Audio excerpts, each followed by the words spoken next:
Le 20, 21 et 22 octobre dernier se tenait à l'hôtel Relais-Gouverneur à Saint-Jean-sur-Richelieu la deuxième édition du Salon du travailleur autonome du Richelieu. 3 invités pour en parler. D'abord, le président du regroupement, M. Luc Veillette. Bonsoir à vous. Bonsoir. Votre trésorier, M. Haché. Bonsoir. Bonsoir. Et Mme Hélène Paquette, qui est présidente du réseau des femmes d'action du Richelieu. Bonsoir et bienvenue. Bonsoir, Eric. Donc, M. Veillette, première question. Parlons d'abord de statistiques. Combien avez-vous eu de visiteurs cette année? 2 fois plus que l'année passée. C'est-à-dire quoi, 1000? Près de 1000. Près de 1000 personnes. On aurait aimé en avoir 2000, comme on avait dit. Alors, on était ambitieux, mais on a eu 1000, mais les gens ont bien apprécié. On a surtout apprécié la formule de 2 jours. De 3 jours, même, c'est-à-dire c'est ça, jeudi soir, vendredi, samedi. Très apprécié aussi le salon étant plus grand, plus d'exposants. Ça faisait un salon plus aéré. La dynamique était la même que l'année passée. Alors, la synergie entre les exposants, on ne pouvait pas demander mieux. Bon. Combien aviez-vous d'exposants cette année? On en avait 45 et il y avait 15 conférences en plus qui ont été données par les exposants là, en tant que tels. Et je te dirais, qu'est-ce qui a été intéressant, comme le disait Luc, il y a eu une collaboration entre les exposants qui a été vraiment extraordinaire. C'est l'atmosphère aussi dans le salon. Puis je pense que les visiteurs, en venant visiter le salon, ont ressenti qu'il y avait une belle atmosphère. Et ça a fait en sorte que beaucoup de gens nous ont dit, vous avez vraiment un beau salon, puis c'est plaisant et on se sent bien. Bon, en quoi l'atmosphère, Mme Paquette, était-elle différente de l'année passée? C'était quoi l'ambiance que vous ressentiez quand vous étiez là par rapport à l'année passée? Bon, il y avait la même synergie, si on peut dire, mais il y avait cette espèce de circulation qui était quand même continuelle, un peu comme, je dirais, quand on mangeait dans un restaurant puis que la serveuse a dit « Ah, on dirait que j'ai pas eu beaucoup de monde, mais en fin de compte, j'ai fait une bonne caisse. Bien, ça ressemblait à ça. C'était tout le temps, mais pas par gros groupes où ça bloque puis on peut pas jaser. Il y avait une fluidité dans la circulation. Ça permettait de l'échange avec les gens qui passaient, on avait le temps de s'en occuper. Puis c'était continuel, donc il n'y a pas personne qui s'est ennuyé dans son kiosque, c'est sûr. Puis ça nous a quand même permis aussi de pouvoir échanger. Puis il y a ça, cette espèce de chimie-là qu'il y a entre les exposants qui est assez agréable. Bon. Est-ce que finalement, Marcel Leboeuf a-t-il pu se libérer à temps pour venir au salon? Oui. Oui. Ah oui, Marcel est venu, je vais dire, c'est un homme de cœur, c'est un homme de parole. Il nous avait dit qu'il serait là. Il a fait devancer les funérailles de sa mère d'une heure pour pouvoir être là. À midi, il m'appelait, il dit « Luc, il dit, je m'en viens, ça va prendre quelques minutes pour être avec mon père, mais je m'en viens à 1h15, 1h20, il m'a rappelé, il dit « Je sors du pont Hippolyte, je suis près de la 30, sur la 20, fait que je m'en viens. Il est arrivé à 2h05. Puis malheureusement, à un moment donné, il a fallu l'arrêter parce qu'il voulait vider le salon. Mais je veux dire, les gens qui ont... Il était parti pour longtemps. Mais les gens qui ont vécu cette conférence-là, c'est une conférence qui est unique en son genre parce que tu avais toute l'émotion de venir enterrer sa mère. Et à un moment donné, j'ai demandé, j'ai dit, c'est beau la disponibilité, as-tu la disposition de faire? Tu te rends disponible. Il dit, Luc, il dit, ma mère n'aurait jamais accepté que je la fasse pas. Fait que je la fais pour elle. C'était quelque chose. C'était quelque chose. Parmi les visiteurs que vous avez eus cette année, premièrement, est-ce que vous avez revu des visages que vous aviez vus l'année dernière? Est-ce qu'il y a eu des gens qui sont revenus? Ou est-ce que parmi les 1000 visiteurs, c'était grosso modo pas mal du nouveau monde, là? Je te dirais que je crois que les gens qui sont venus l'année passée sont revenus en majorité et ont amené d'autres gens. Chose qui était intéressante aussi, c'est que l'année passée, on avait 30 exposants. Ouais. Sur 30, il y en a 24 qui sont revenus. Comme Christian disait tantôt, on a eu 45 cette année. Il y a déjà 40 exposants qui ont manifesté leur désir d'être là l'année prochaine. Et les gens cognent déjà à notre porte nous disant « Hey, je vais être là l'année prochaine, je ne vais pas le manquer. » Donc ça veut dire, M. Haché, visiblement qu'il y a une volonté de la part de vos membres, de la part de vos exposants, de répéter l'événement. Parce que quand on commence un événement, c'est une première expérience, c'est un peu un pilote. Là, on se dit, on veut avoir plus de monde. Visiblement, vous avez eu le double, puis peut-être que l'année prochaine, vous allez avoir un 500 de plus, ou je ne sais trop. Mais visiblement, quand vous avez 24 sur 30 qui reviennent, puis là, vous en avez 40 sur 45 qui disent déjà, on veut revenir, Oui. il y a un message qui vous est acheminé, là. Très. Un message très clair. Et je dirais, l'atmosphère a fait le gros du travail. Les gens ont été satisfaits des gens qui ont visité. Parce que il faut avouer là, que les gens sont là pour aller chercher de la business, pour aller chercher de faire des bonnes affaires. Et une des choses qui est ressortie, c'est qu'ils ont eu le temps de jaser avec les gens qui ont visité. Contrairement à d'autres salons où il y a tellement de foule que tu n'as pas Tu le temps donnes de le dépliant, puis C'est ça, ma carte puis- d'affaires, puis on se rappellera, là. Ouais. Et le but d'un salon, c'est vraiment de prendre contact avec les gens, de pouvoir jaser avec eux et de voir si on peut leur rendre service. Et les exposants, c'était tous des gens professionnels, c'est-à-dire qu'ils avaient une belle qualité de produits à offrir, de services à offrir. Et le salon était quand même très beau. Vous avez pris des images, vous avez vu que les gens avaient beaucoup de goût dans ce qu'ils ont fait.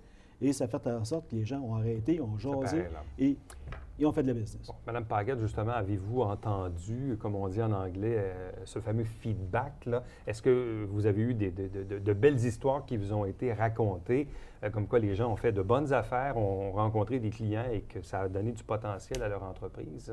Oui. Moi, par la suite, nous, le Réseau des femmes d'action, on est en train de finaliser notre agenda. Oui. Donc, j'ai fait un appel téléphonique à la majorité des membres. Puis, celles qui étaient au salon, ils ont dit qu'ils étaient très satisfaites du salon, qui avait eu justement des belles retombées, qui avaient déjà comme fait les contacts, fait le suivi, puis que c'était des choses qui étaient bookées en fin de compte. Ouais. C'était pas juste du placotage dans les airs, là, tu sais. Il y a vraiment des contacts qui se sont établis. Fait que non, tout le monde, en tout cas, pour moi, ce que j'ai entendu, les gens étaient très satisfaits du résultat de leur kiosque. Pour un exposant, ça coûtait combien être présent au salon? 250 pour les 3 jours. Donc, 250 pour 3 jours, Ouais. où il y a 1000 personnes qui circulent. Puis, comme on dit, c'est la loi de la moyenne. Il s'agit que tu fasses 5-6 rencontres, 5-6 clients additionnels. Et dans le fond, c'est peut-être pour ça que vous avez une réponse intéressante, puis le monde dit on veut répéter, là. Exactement. Et il faut se souvenir aussi, c'est que la formule qu'on a utilisée, on a demandé que les kiosques soient ouverts. C'est-à-dire, il n'y a pas de séparation entre les kiosques comme tel. Il y a un mur arrière, mais tous les kiosques sont ouverts. Alors, ça crée une énergie. Il n'y a pas de panneau sur les côtés, là. Exactement. OK. Souvent, tu vas aller dans des expositions ou tu vas aller, on va à d'autres expositions locales, où ce que le salon devient très massif, pesant. Chaque exposant essaie d'impressionner, d'en mettre, comme on dit, pour la vue. Puis l'autre à côté, mais il faut qu'il en mette plus pour être vu. Alors, chez nous, c'est tout le monde a des tables, tout le monde a des nappes, il y a une fluidité, il y a des chaises. Et Mais est-ce que je me trompe que la plupart de vos membres, là, ou des exposants, c'est des gens qui vendent des services plus que des produits? Ou un peu des deux? On avait un peu des deux. Oui. Il y avait quand même des gens qui étaient dans les produits de beauté, dans les chocolats, OK. entre autres, produits naturels. Il y en avait quelques-uns aussi. Donc, il y avait des exposants qui avaient des trucs à exhiber sur la table. Oui, là. exactement. On fait Oui. goûter les cafés, les chocolats, Sinon, vous aviez aussi beaucoup d'exposants de services, là. Tout à fait. exactement. Exactement, oui.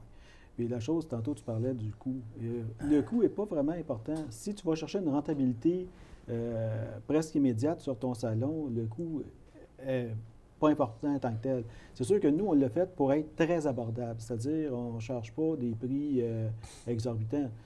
250 $, puis il y avait une ristourne s'il s'inscrivait avant une telle date, qui était le 31 mai, qui était de 25 $ de moins. Donc, en vérité, ça a coûté 225 $. S'il voulait faire une conférence, c'était 30 $. Donc, pour un coût très minime, il pouvait aussi acquérir de l'expérience, puis on ne faisait pas juste charger, on donnait aussi beaucoup de formation. C'est-à-dire que les exposants, on leur donnait une formation, comment rentabiliser leur salon, comment faire en sorte de pouvoir attirer les gens. Bon, si, en prévision, je présume, de la 3e édition, donc visiblement, il y a une volonté d'en faire une 3e. Si on a à peaufiner, là, qu'est-ce qu'il y a à changer, améliorer ou ajouter? Il y a toujours des choses à améliorer. Première des choses, c'est au niveau du comité. Le comité a commencé avec 6 membres. Un des membres s'est désisté au courant de l'année. Cette année, on recommence avec un comité, mais avec 9 membres. Alors, une des raisons, c'est pouvoir libérer une charge de travail. Certains d'entre nous, c'est sûr, le salon est un succès, mais certains d'entre nous ont mis 20, 30, 40 heures par semaine de bénévolat parce qu'on n'est pas payé pour faire tout à ça. fait, là. Ce qu'il faut se souvenir, comme on parlait, combien ça coûte. Normalement, quand les gens vont dans un salon, il y a toujours un critère de profit au bout de ça. C'est des organismes qui font des salons, qui les font, puis eux autres, il faut qu'ils génèrent des profits.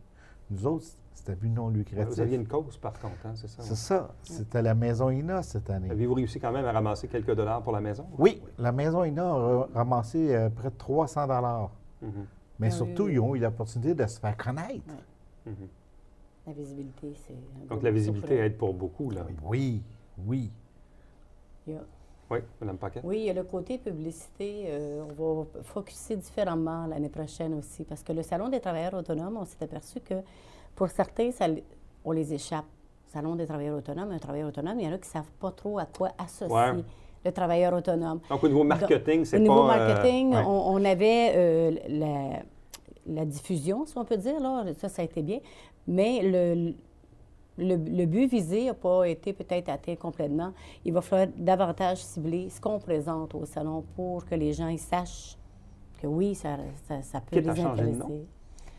Ouais, Ça peut être une éventualité. Ça pourrait, c'est ça. Ça pourrait être Pour avoir une éventualité. approche plus marketing, là. Oui. Ouais. Parce que même cette année, en disant ouvert au grand public, tu l'as mentionné, il était partout sur nos affiches. Encore, il y a des gens qui... Ils disent, c'est pas pour moi, c'est pour les travailleurs autonomes, c'est ça. Exactement. Oui. Fait que c'est là qu'il faut regarder ce qu'on va faire. Autre chose à peaufiner de votre côté? Oui, comme on le disait, on veut attirer plus de gens. Nécessairement pas des foules, mais attirer plus de gens, oui.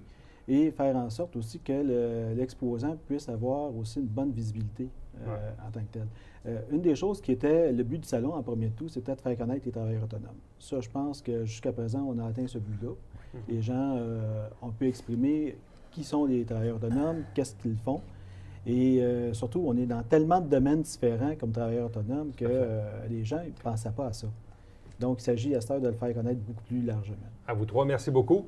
Félicitations Merci. et meilleures des Merci. chances pour la 3e édition. Bien, merci. Merci.